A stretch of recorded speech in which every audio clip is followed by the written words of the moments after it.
nuestra última exposición de la tarde, John Atkinson, autor del libro Analítica Textual, una introducción a la ciencia y aplicaciones del análisis de información no estructurada. John es profesor titular de la Facultad de Ingeniería y Ciencias de la Universidad Adolfo Ibáñez, PhD en Inteligencia Artificial de la Universidad de Edimburgo, director del programa de Magíster en Inteligencia Artificial, consultor de empresas en temas de inteligencia artificial y fundador de la consultora AI Empowered, autor del libro, que ya lo nombré, Analítica Textual. Está repetido eso, John, así que por favor, adelante. Yo sé que tú partiste en los 80 con la inteligencia artificial, así que eres un experto de mucho tiempo. Gracias. Ahí está. ¿Se escucha bien o no? ¿Se escucha bien? Gracias por la invitación. Me tocó la parte más complicada de la tarde, que es la última charla donde están todos cansados.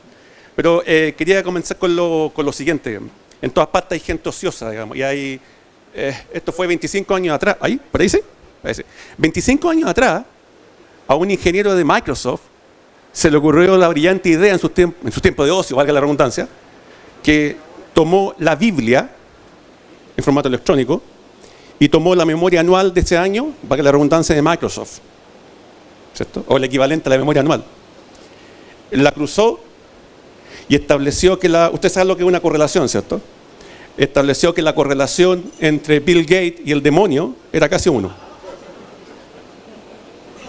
Interesante porque, claro, obviamente lo hizo en un plano netamente jocoso, digamos, para ver. Lo que estaba haciendo es qué diablo, a propósito de demonio, digamos, valga la redundancia, qué diablo podía salir de analizar esta información textual, que no me había dado cuenta en realidad. Obviamente no es un insight muy interesante que digamos, pero de alguna forma estaba mostrando, bueno, si ustedes se fijan en el ejemplo, no está diciendo que son sinónimos, está diciendo que hay una correlación fuerte, que algo tiene que ver, por alguna razón que hay que descubrir, ¿cierto? Pero el fondo del tema, por ahí parece, ahí me retumba ahí, ¿por ahí? ¿Estoy bien? Ahí está. El fondo del tema es cómo podíamos usar fuentes de datos que no son las fuentes usuales que nosotros manejamos usualmente, porque todo el día, ¿cierto?, hemos estado hablando de datos, pero generalmente los datos con los cuales estamos acostumbrados a trabajar son datos limpiecitos en general, estructurados, tabulares, bases de datos, planilla Excel, lo que sea. Entonces la pregunta del millón que vamos a tratar de resolver ahora con esta charla es, bueno, ¿qué pasa cuando los datos no están estructurados? No están en la forma tal cual yo me gustaría que estén. Por ejemplo, en particular, tiene que ver con la información documental, con la información textual que se llama. Y en realidad, cuando yo hablo de esto, la gente queda mirando con cara de póker como si fuera algo extraterrestre, pero es más común que lo que uno piensa, otra cosa que no se dé cuenta. Solamente en Internet, el más del 95% de la información que uno accede no son bases de datos, son documentos. Documentos, textos, mezclados con imágenes, videos, pongámosle todo lo que queramos, pero son documentos. Entonces la pregunta en millón que viene después de eso es, bueno, si tengo acceso a esa cantidad de documentos, ¿qué diablo puedo hacer con ellos? ¿Puedo generar algún insight que me ayude al negocio? Porque claramente no puedo utilizar la forma tradicional que estamos acostumbrados a operar para analizar los datos, porque requiere un tratamiento diferente. Entonces lo que voy a hablar ahora básicamente tiene que ver con eso, esto que viene hace mucho tiempo atrás, pero que ahora se ha puesto de moda, lo que se llama la analítica, pero de datos textuales, y ver bajo qué modalidad nosotros podríamos usar esos datos para generar ciertos insights, ¿cierto? que sean útiles, digamos, ¿ya? Bueno, ya habló de mí, ya, así que no voy a hablar ya, ¿cierto? Ahí sí. Entonces, básicamente lo que quiero ver ahora, un poco la motivación de dónde viene esto, que se han dado cuenta que es bastante más natural que lo que uno piensa.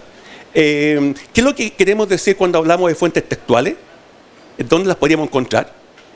Algunas son naturales, hay ciertos rubros que me ha tocado ver, como en la minería, que cuando empezamos a hablar de esto, dice la minería no me interesa porque en realidad tengo máquinas, tengo procesos, fuentes textuales en realidad no es relevante. En realidad sí es relevante. Cuando uno empieza a pensar, tengo máquinas, las máquinas fallan, las fallas quedan registradas en glosa y alguien tiene que analizar las glosas.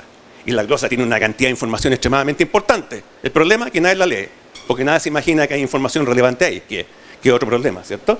Y después vamos a ver un poco de qué se trata esto en la analítica textual, mostrar algunas aplicaciones sencillitas entre las miles que hay Y me gustaría terminar con algunos pitfalls, o los errores que a veces se cometen en análisis textual. Esto, como diría el antiguo, aquí se me va a caer el carnet de los 80, pero el profesor, ¿cómo se llama? Profesor Bandera, usted no lo diga, aquí sería la sección del pitfall, usted no lo haga, digamos, ¿ya? Vamos a ver qué pasa ahí. Entonces, básicamente, ¿qué es lo que es esto de la analítica textual? Básicamente es un área científico-tecnológica que trata de sacarle provecho a la información textual, ¿cierto? Para generar algún insight que me sirva para algún proceso de toma de decisiones, digamos. Y obviamente esto es importante porque mucha de la información que ustedes ven a diario no es necesariamente información estructurada. Está desestructurada, quiere decir que no tiene una cierta lógica, no tiene una interpretación a priori, no es una tabla donde la interpretación está previamente establecida, porque así es re fácil, digamos, ¿cierto? Entonces, obviamente, lo que tenemos acá es información que está en modo de texto, modo documental. Y ahí, obviamente, tenemos un mar de posibilidades, porque generalmente lo que decía yo, si uno ve en una suerte de pirámide, uno generalmente está trabajando con el nivel más bajo de la pirámide que está acá, que son los datos estructurados, base de datos, entre comillas. Y en el otro extremo, que es donde queremos llegar, está toda la información no estructurada, unstructured, que se llama en inglés. ¿Cierto? Quiere decir, no hay orden, es texto libre. Un humano, hasta ahora, un humano lo escribió, es contenido generado por humano. ¿Eso qué significa? Una queja a un cliente. Entonces ahí se empieza a poner interesante. Un reviews de un producto en Amazon, otra cosa interesante. Una patente, una innovación que tengo que analizar, etcétera, etcétera, etcétera. Y lo que está entre medio, básicamente, ¿cierto? Lo híbrido, digamos. Información, por ejemplo, que no es totalmente estructurada, pero tampoco desestructurada. Por ejemplo, los cliqueos o la navegación que yo hago cuando estoy zapeando, comprando la página en un e-commerce o no estoy en Amazon. ¿Dónde queda esa información? Porque claramente no es una base de datos común y corriente. Entonces, ¿dónde quedan los clics? Lo mismo, ¿ya? Entonces, ¿qué fuentes textuales aquí? Es lo interesante del tema, que yo diría que pasa frente a nosotros día a día y en realidad no nos damos cuenta. Aquí yo quería poner algunos ejemplos de fuentes textuales que manejamos a diario. Noticias. Noticias las vemos a cada rato. ¿Qué podemos hacer con las noticias? ¿Cómo las analizamos? Ustedes dirán, bueno, si tengo una o dos noticias diarias que me llegan, no es problema, lo puedo analizar a mano. O sea, no estaría hablando de eso. Pero no es la realidad. Están llegando miles de noticias de diferentes temas. Tengo que de alguna forma sintetizarla, tengo que de alguna forma agruparla, tengo que tomar alguna decisión que me ayude a entender algún proceso. Entonces ahí tenemos la primera, fuente noticia. Otra fuente de información textual, reviews en sitios de e-commerce. Bueno, en particular ya se habrán dado cuenta que esto es de Amazon, pero podría ser de cualquiera. ¿Qué hago con esto? Porque estos son comentarios que no fueron dejados por una máquina. Obvio, ¿cierto? Son comentarios que fueron dejados por humanos. ¿Qué hacemos con esto? Ustedes dirán, bueno, pero tengo las caritas o las estrellitas que están al lado. Sí, pero eso no es necesariamente reflejo de lo que está pasando. Me puede ayudar, pero no es suficiente. ¿Qué hago con esos comentarios? Porque obviamente los clientes, los usuarios, los clientes en este caso, me están dando información importante, pero que a lo mejor por falencia mía, que no tengo la tecnología, no la estoy pescando. Y a lo mejor hay información súper relevante ahí. Otra fuente, las quejas. ¿Qué pasa con las quejas que me llegan? Claro, si me llega a raíz de una queja por semana o cada 15 días, es fácil, una persona lo hace. Si me están llegando constantemente y de repente me empiezo a dar cuenta que las quejas de alguna forma tienen cierta similitud, por tanto eso haría que desde el punto de vista de productividad yo podría mejorar el proceso en cómo manejo las quejas porque las podría agrupar, por ejemplo. Podría decir, ¿sabe qué? Estas 500 quejas que me llegaron, en realidad las puedo agrupar en 3 grupos, para la redundancia, porque es básicamente lo mismo. Pero usualmente no me hubiera dado cuenta, a menos que las lea, ¿ya? ¿Qué otra fuente? Twitter. Claro, ahí tenemos otro problema con fiabilidad, pero tenemos información textual. Ya, claro, hay veces hay simbología extraña, hashtag, pero lo que tenemos ahí básicamente es opinión de las personas. Opinión de las personas que es valiosa, especialmente si estamos opinando sobre un producto que generó alguna empresa, un servicio, y lo que hacen los clientes, obviamente están opinando sobre la calidad de algo, se están quejando. Y eso lo vemos a cada rato. ¿Qué hacemos con eso? Y eso no son uno o dos, son miles y miles y miles, ¿cierto?, de este tipo de datos que se están generando a diario, ¿ya? Patente. No sé si alguien ha visto la descripción de una patente. Cuando uno innova, cuando genera una innovación, uno la puede registrar legalmente, el registro de propiedad industrial o propiedad intelectual. Y eso queda, este es un resumen, no más nada más, pero la patente es bastante más grande la descripción. Analizar las patentes es el proceso más complejo que hay y es puro texto. Y si no me creen, si alguien ha tenido la oportunidad de que ha inventado algo y ha patentado, piense cuánto se demora todo el proceso de patentamiento. ¿Y por qué se demora eso? Porque alguien tiene que leer lo que yo voy a patentar y buscar si es que existe algo similar en el mundo. El problema es que no todos escriben igual. Hay mucha sinonimia, hay muchas formas de expresar. Entonces yo inventé un nuevo puntero de presentación. Bueno, ¿existirá? No sé, pero no lo puedo buscar con el mismo nombre, ¿se fijan? Entonces quizás el proceso más... De hecho, lo hacen las personas. Y las personas especialistas tienen problemas para hacer el análisis de patente. Cuando estamos hablando que se demora este proceso, estamos hablando de un par de años. O sea, no es un tema de un par de horas. Y tengo que tener un especialista que lo haga. ¿Ya? ¿Para qué decir esto? Las leyes. De hecho, las leyes son bien especiales, porque incluso dentro de lo no estructurado, tienen cierta estructura, dentro de todo. Reemplácese la ley número tanto, en el párrafo tanto, o sea, en el fondo casi estoy siguiendo un criterio, una regla. Pero eso se hace actualmente, se hace manualmente. Y ustedes empiezan a pensar, bueno, pero ¿cómo se están generando un montón de modificaciones de leyes? ¿Y cómo se puede seguir haciendo manualmente? Bueno, ahí tenemos un problema de ineficiencia. ¿Ya? Entonces, obviamente, ¿cómo podemos resolver esto? Esto lo podemos resolver hace mucho tiempo atrás, muchos años, y básicamente por una tecnología que se tendía a llamar minería de datos textuales. En inglés se llama text mining. Y ahora en los últimos quizás 10 años, obviamente ha evolucionado, dado las aplicaciones comerciales que ha tenido de antaño, a lo que se llama analítica de datos textuales, que es básicamente lo que uno se estaría imaginando hasta aquí, digamos, que la tarea de examinar automáticamente, obviamente con máquinas, digamos ese es el objetivo, con computadores, textos, el lenguaje natural significa en simple escrito por humano. Digo, hasta ahora, pues ya ustedes seguramente algunos habrán visto algunos textos que están siendo generados por una máquina y uno a veces no puede diferenciar si es humano o una máquina, digamos. Pero supongamos que todavía estamos en condiciones ideales y con el fin de descubrir patrones y relaciones, ¿cierto?, que sean útiles y accionables, digamos, para la toma de decisiones. O sea, lo que estamos diciendo ahí en otras palabras es generar insight. ¿Cómo descubro relaciones o patrones que en realidad no me había percatado que me pueden servir para la toma de decisiones, digamos, ¿ya? Esto básicamente, la analítica textual o el text mining que se llama en inglés, básicamente es una composición de 3 grandes tecnologías. Una tecnología que tiene que ver con la forma como la máquina, como los computadores pueden entender lenguaje humano, que se llama procesamiento en lenguaje natural, o la abreviación ahora que está de moda, pero es muy antiguo en realidad, NLP, Natural Language Processing, ¿cierto? Lo que tiene que ver con técnicas de aprendizaje automático, Machine Learning, que también está de moda, ¿cierto? Que tiene que ver con el hecho de cómo yo preparo la máquina para que aprenda a partir de toda esta información textual y detecte relaciones, obviamente, que no son evidentes, que no son obvias, porque si fueran obvias ya la hubiera descubierto, ya la hubiera detectado. Y también tiene que ver con otra área que viene de muy antaño, y aquí tiene un nombre rimbombante, pero más simple que lo que uno cree. No sé si alguien ha escuchado recuperación de información, es la tarea que hace un motor de búsqueda. Básicamente una consulta y obtener un montón de información asociada a esa consulta. Ustedes me dirán, entonces esto tiene que ver con motores de búsqueda, con tecnologías similares, para problemas que en realidad se parecen bastante. Por ejemplo, quiero establecer todas las quejas de los clientes que están dentro de este contexto. Por tanto, un problema de recuperación de información. Quiero saber si hay 2 quejas que se parecen, porque quiero agruparlas para darle un tratamiento homogéneo. Por tanto, un problema de recuperación de información. ¿Ya?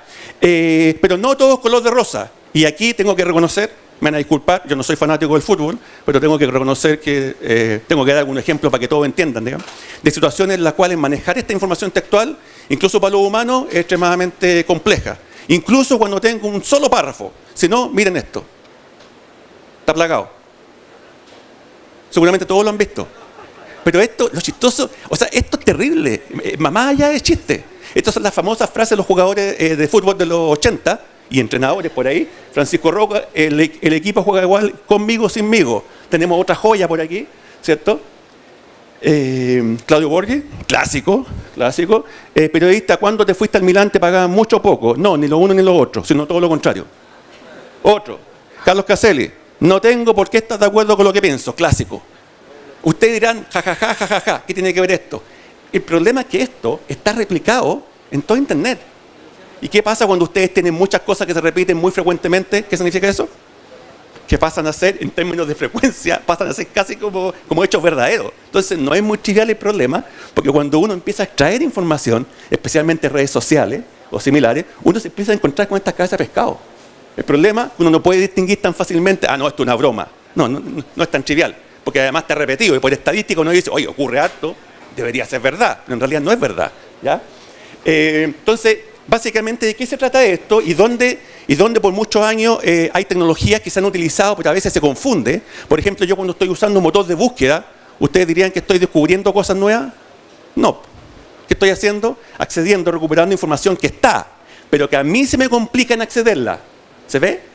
Pero no estoy descubriendo nada nuevo. Lo que descubro nuevo es cuando empiezo a analizar toda esa información. Entonces, lo que estamos haciendo, si uno ve este grafiquito que está acá, muy simple, muy rápido, básicamente estamos en el punto donde estamos manejando datos no estructurados, o sea, texto, por ejemplo, documentos, como los vimos, y por otro lado, la tarea que queremos realizar es la tarea de descubrimiento, porque eso es lo que nos interesa, descubrir cosas que no son evidentes.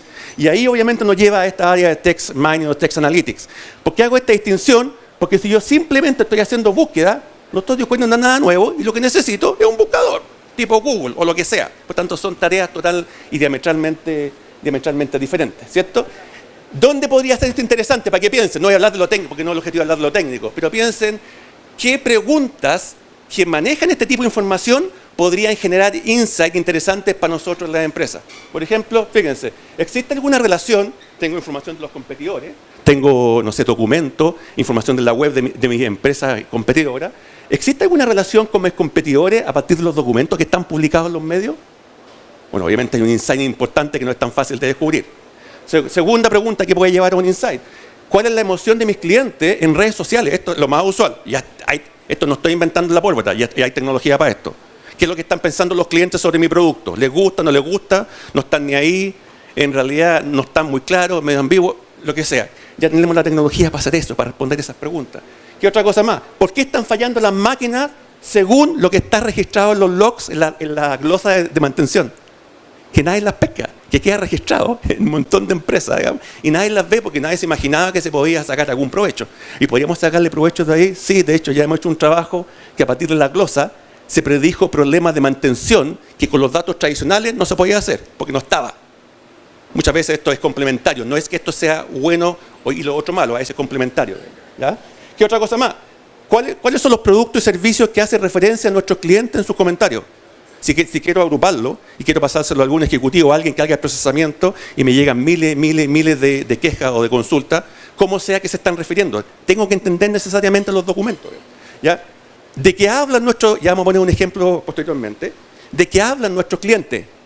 ¿Cuáles son los temas de conversación? ¿Cómo cambian los temas de conversación a medida que pasa el tiempo? En un momento yo hice unos cambios de un producto, un cambio comercial, y me di cuenta que cuando empecé a analizar, la conversación de los clientes era tal. Pero cuando cambié, ahora hay un cambio brusco en términos de la conversación de los clientes. Por tanto, algo está pasando. O sea, quiere decir que de alguna forma está siendo efectiva la política, la estrategia que apliqué. ¿Ya? Y así, ¿cierto? Tenemos muchas más. ¿Por qué prefieren los clientes algunos productos? Ustedes díganme hasta antes de escuchar esta charla, ¿dónde encontrarían la respuesta a eso? ¿En qué base de datos? Tendrían que preguntar, tendrían que hacer encuestas.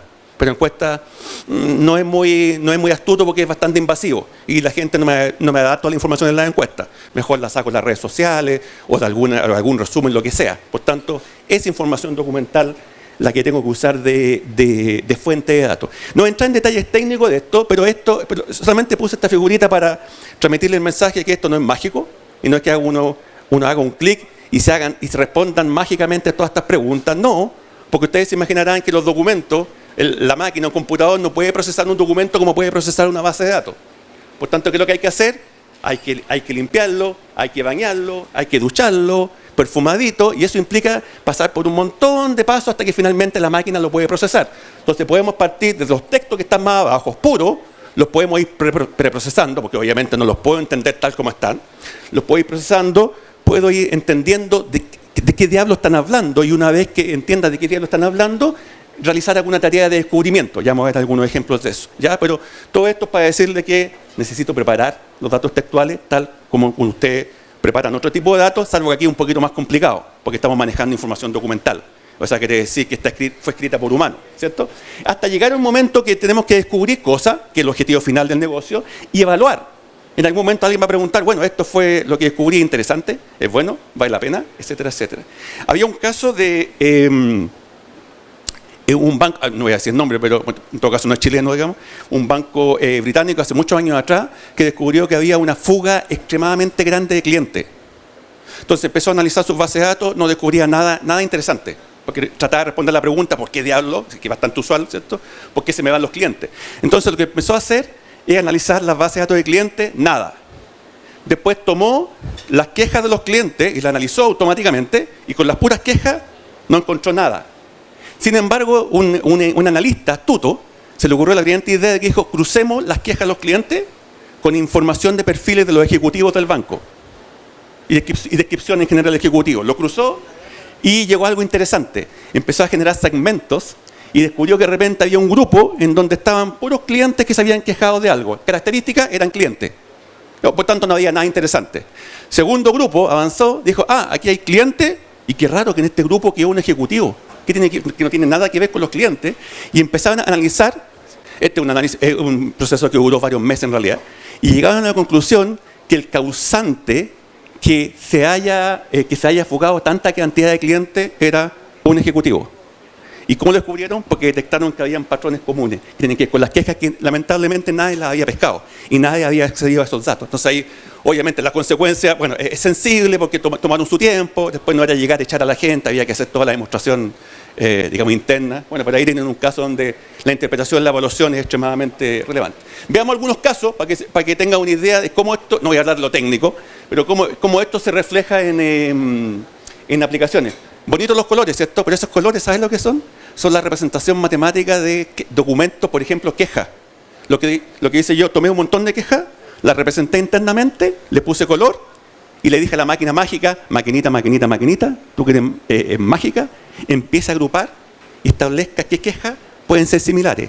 Y como a las quejas le di colores, lo que ustedes están viendo, no sé si se aprecia, que de repente se empiezan a agrupar los colores. Quiere decir, descubrí relaciones que no tenía idea, de queja o consulta de cliente que en realidad se parecen más de lo que yo creía. Por tanto, debería darle un tratamiento especial, ¿ya? Eso es lo que se llama generalmente un problema de segmentación o clustering de negocio, ¿cierto? Otro que es muy común es básicamente una tarea, y ahora hay mucha tecnología para esto, una más penca que la otra, pero existe, digamos, tiene algunas limitantes, que es la tarea de análisis de sentimiento. Que básicamente, ¿cuál es el swing del asunto? Es tomar opiniones de clientes, de personas, y analizar su emoción. Y esa emoción, graficarla en el tiempo, lo que ustedes están viendo en el gráfico de arriba, es básicamente el comportamiento de cómo la gente está opinando sobre mi producto o servicio a medida que pasa el tiempo. Obviamente empiezan a pasar cosas interesantes, que es un momento las opiniones negativas de mi servicio. En el gráfico que se viene abajo, claramente algo está pasando en el negocio. De hecho, el primero que experimentó esto es bastante antiguo, el primero que experimentó fue el ámbito político, la primera campaña del gobierno de Obama en Estados Unidos. Y habían puesto una página con esto. Entonces, súper interesante porque uno veía la página, a lo mejor ustedes ni siquiera lo vieron, pero yo me mantenía, fue hace años atrás, uno veía la página, veía todo el análisis de sentimientos, las preferencias de los votantes. Y de repente, uno vio una bajada de la curva, pero degenerada. ¡Fa! A la semana después la página desaparece. Porque obviamente era información sensible, o sea, y le llegó la luma a un asesor, digamos, que tenía Obama, que obviamente preguntaron qué pasó ahí. O sea, obviamente si uno empieza a analizar, si bajó a tal punto la preferencia, es que alguien, seguramente en el periodo político, alguien en la campaña dijo algo inoportuno. Y eso obviamente causó una reacción negativa en la gente y hasta ahí llegó nomás. Y la página después, error 404, no existía, de la noche a la mañana, ¿ya?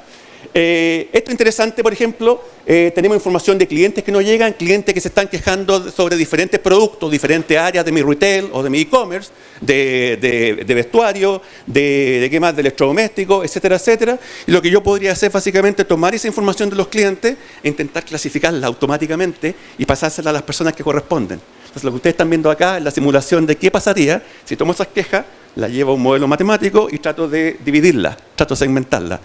Estos son, los rojos son las quejas o consultas de vestuario, el área de vestuario. Las azules pueden ser las quejas que tienen que ver con electrodomésticos, lo que sea, digamos, depende del área de negocio, ¿ya?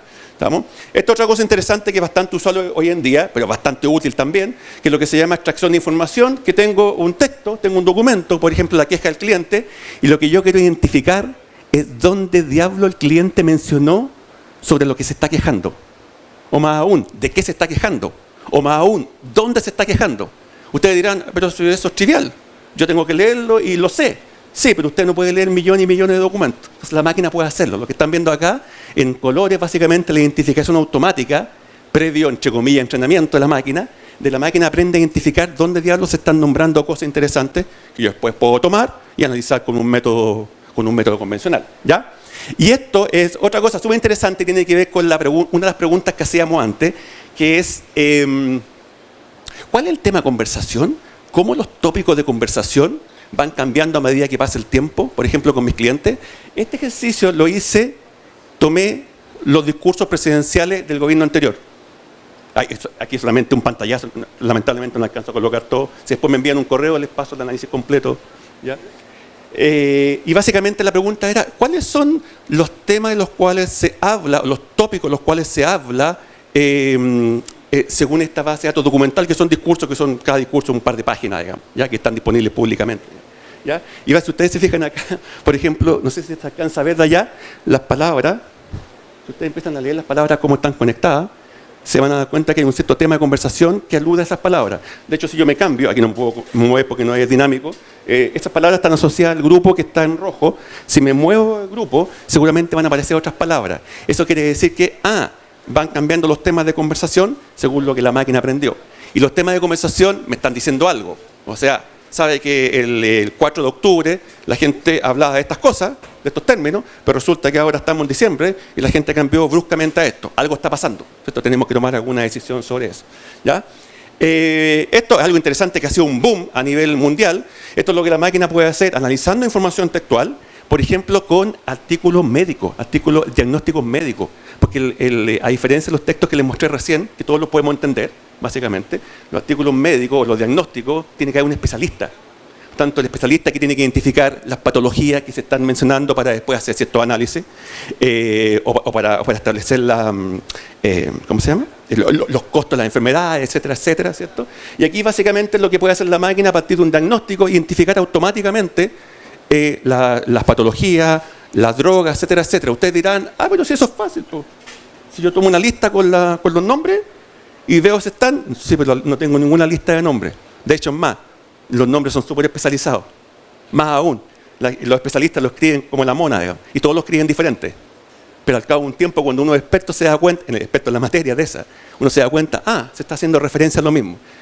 Para que se haga una idea, el numerito que está abajo, no entra en detalle de todo, la máquina lo está haciendo casi con un 90% de exactitud. El médico más bacán no pasa al 60%. Sumándole que la máquina no lo está haciendo con un documento diagnóstico médico, que sería hacerle cariñito, digamos, no, lo está haciendo con millones de documentos. Y un médico lo puede hacer como un humano como nosotros, con capacidades limitadas, obviamente. ¿Estamos? Entonces, eso es básicamente algunos ejemplos de tantas las cosas que uno puede hacer con análisis textual y los insights interesantes que uno puede generar. Pero no quería terminar esta charla hoy día sin... Perdona, Cristian de Falabella, pero justo, no sabía que iba a estar alguien de Falabella, pero quería mencionar algunas cositas que pasan, algunos errores, digamos. En todo caso, no tiene que ver con la gobernanza de datos, así que te salvaste, digamos. No, estamos bien. Es otro pelambre, digamos. Con algunos errores que se han cometido cuando uno trata de hacer análisis de datos, especialmente análisis textual, especialmente cuando saca cosas de contexto. Esto hace análisis sin entender qué diablo está pasando, es extremadamente peligroso en ámbitos como la medicina, para qué decir en política, saco contexto y después me llega una demanda, digamos, ¿ya? Entonces quería graficar algunos pitfalls, algunos errores. Fíjense esto que pasó. Sorry Cristian, pero esto pasó en Falabella la otra vez. Tienen un bot que apareció una noticia y automáticamente cuando aparece la palabra Falabella, aparece el bot o hocicón abajo, totalmente fuera de contexto. No tienen absolutamente nada que ver. Claramente no hay análisis textual ahí, ¿cierto? O sea, lo que apareció, oye, cada vez que aparezca la palabra Falabella y apareció el bot cagüinero aquí abajo, mire, comuníquese con nosotros. ¿Qué comuníquese con nosotros? ¿Qué? Si no me estoy quejando, digamos, ¿ya? Ese es uno, ese es real, ¿ya? Segundo, este no es de Falabella, así que me tranquilizo para que no me mate Cristian. Segundo, la TAM, este es clásico. Esto es información textual fuera de contexto. Una señora, ¿cierto?, que quería viajar en la TAM, ¿cierto? Y le digo que, soy celíaca. Ustedes saben lo que es celíaca. Y abajo, hola celíaca. Claramente, totalmente fuera de contexto. Análisis textual cero, nada. Y esto, para que vean, para no pelar aquí en Chilito nomás, que pasan las mejores familias en cualquier parte del mundo, fíjense, una empresa gringa hizo lo siguiente. Una empresa gringa, país desarrollado. Una empresa en Estados Unidos tomó una base de datos de libros, ya, simple, y analizó la palabra más popular en cada estado de Estados Unidos. para ver si podía generar un insight de negocio interesante que me diera más retorno, etcétera, a la casa de la espada, y descubrió esto. Es que nadie puede, obviamente. O sea, obviamente son errores que uno no puede, obviamente ante eso, después la charla me diría, pero para eso obviamente esto es totalmente inútil, el que hizo esto no cachaba qué es lo que el diablo quería hacer. De hecho, si ustedes se dan cuenta, y bueno, y esta ley de la República, que prácticamente, aquí el principio es, si usted en un texto, documento, una queja, lo que sea, se repite demasiado, significa que, contrariando las leyes de la física, significa que usted no es importante. No, lo que pasa es que son textos de política y aparece la palabra diputado. Pero aparece la palabra diputado en todos los textos de política. Quiere decir que la palabra diputado en este momento pasó a tener peso cero, no es importante. ¿Por qué? Porque en la práctica, desde el punto de vista de análisis de datos, significa que ese dato no es discriminante. O sea, no me sirve en absoluto. Por tanto, claro, a estos tipos pasan las mejores familias, digamos. Se les fue el pequeño detalle que lo que ocurre más no significa que sea más importante. ¿Ya? Y lo último, ahora estamos terminando ya. Bueno, obviamente el objeto que yo estuviera acá era básicamente hablarle de un libro que había escrito que hablamos de estos temas técnicos. Esta charla no fue técnica, obviamente, pero si quieren saber más detalle, ¿cierto? Este es un libro que está en la versión en inglés y en español, que la pueden adquirir yo no gano ni una, así que estoy haciendo publicidad de puro gil nomás, nada. ¿Ya? El libro está en español y en inglés, lo pueden adquirir en Amazon o la misma editorial. Si alguien tiene dudas, me envía un mensaje por LinkedIn o lo que sea. Y lo interesante es que este libro, que ha sido súper famoso para mi mamá y para mi hermano, para mi mamá y mi hermano ha sido súper importante. Este libro viene con temas técnicos, ¿cierto? De tecnologías que se pueden utilizar, y además viene con ejemplos de programas de aplicación. Así que ustedes pueden ver la papa ahí, esta cosa en teoría, cómo se hace en la práctica y de qué me puede servir, etcétera, etcétera. ¿Ya? Así que eso les quería transmitir y muchas gracias por la paciencia.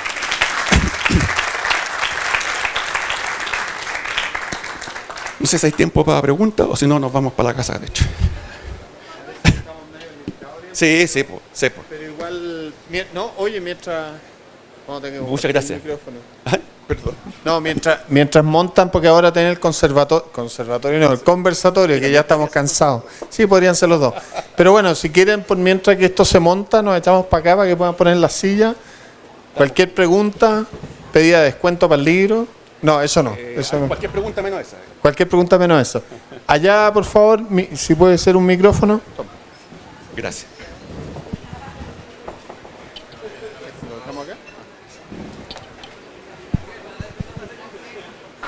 Parece que ahí necesitamos un micrófono. Allá. Sí, ya llevan.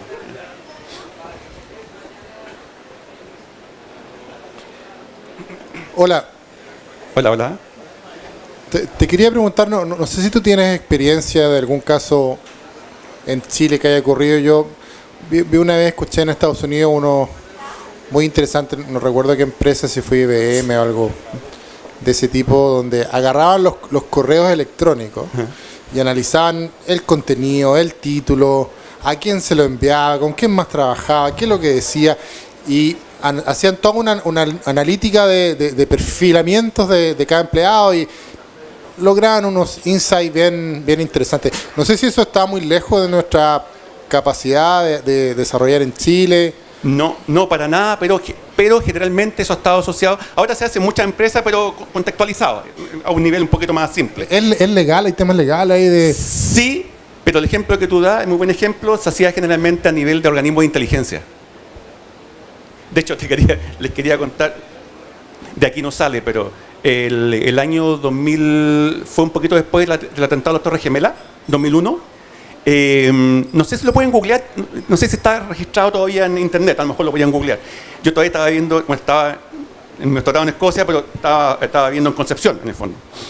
Y el 2001 apareció una noticia que habían pillado un posible target terrorista en Penco, la 8ª región. Target terrorista en Chile. Entonces, la CIA, el FBI, ¿cierto?, se comunicó con Policía Internacional Norteamericana, la chilena, llegaron a Carabineros de la 8ª región, ¿ya? Síganme todo el flujo porque es interesante lo que va a pasar al final. Y llegó a la dirección en Penco, golpeó la puerta, creo que apareció en el diario local, el Diario del Sur, que se llama, de Concepción. de la 8ª región. Golpeó la puerta, venimos a buscar a Juanito. Y una señora que salió. ¿Pero seguro? Sí, Juan. Y la señora se dio vuelta, ¡Juanito! Y apareció un pendejo chico así. Y es que, no, claro, obviamente Carabineros se dio cuenta que habían cometido un error. Pero ¿cuál es el problema? Que esa época, no sé si ustedes se acuerdan, que estaba de moda Messenger. El famoso MSN. Y ahí uno descubre, que tiene que ver con tu pregunta, que la agencia de inteligencia estaban monitoreando no solamente los correos, hasta los chateos.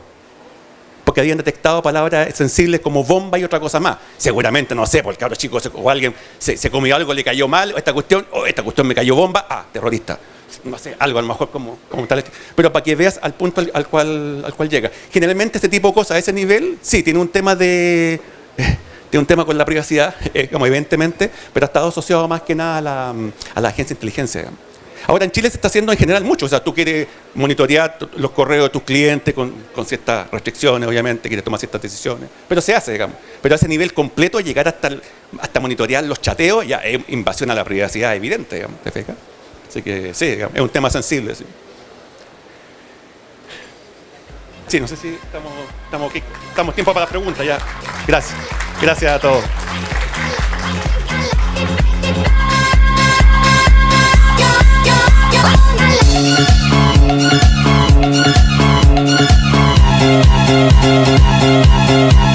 Thank you.